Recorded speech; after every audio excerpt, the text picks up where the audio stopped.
Alright, Travels with Phil continues from Central Park. And show you a little bit of the park here. You can see it.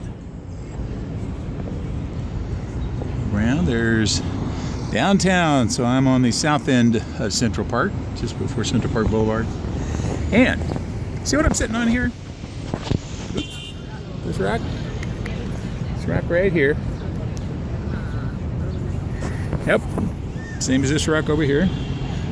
Well, a couple million years ago, sitting on this exact same rock was, according to some people, a couple of 100 feet, according to some people, over 1,000 feet, some people even more, glaciers. And that's why here you can see all of these scrape marks in the rock.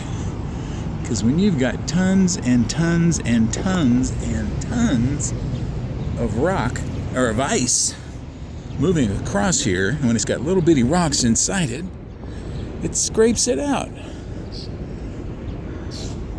So this was the scene of enormous glacial activity right here in New York City in Central Park.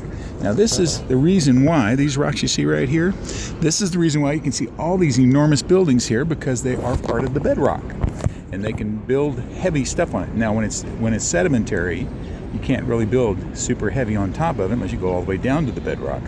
And one of the deals about New York, if you ever check out the New York skyline, you'll notice that far toward the south in that direction, you got the World Trade Center, those areas, and then you've got a big area where there's not a lot of tall buildings, and then as you go further toward Harlem, then you start seeing the tall buildings again. Well, that's because in between those two sections, the bedrock is much, much, much deeper.